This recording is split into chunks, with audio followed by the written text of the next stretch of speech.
Magkano nga ba mag-samgyupsal dito sa Canada? Hi, so guys, and for today's video nga, nag-crave tayo sa Korean barbecue. At dito nga tayo pumunta sa isa sa mga favorite kong kainan dito sa downtown. For the interior nga, sobrang ganda ng loob nila at feeling nyo nga nasa Korea kayo. Hindi nga lang to katulad sa Pinas na unlimited yung meat. Ang pinakamura nga nila dito ay $20.99.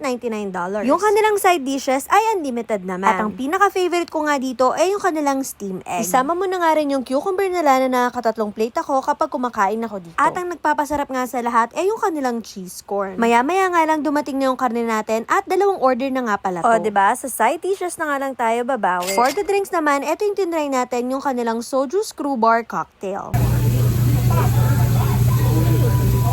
But I feel like it's so strong. Pero kahit hindi nga unlimited yung meat nila dito, girls, sobrang sarap naman niya talaga. At kung mahilig ka nga sa kanin katulad ko, hindi din pala kasama yung kanin sa side dish nila. At syempre, umorder nga ang atin yung girls for $3 each. At ang total nga na binayaran natin for 2 people kasama na ang tax is $80. At kung nagkikrave nga rin kayo sa samgyupsal, this is a must try. At ayun lang, kita-kits ulit bukas!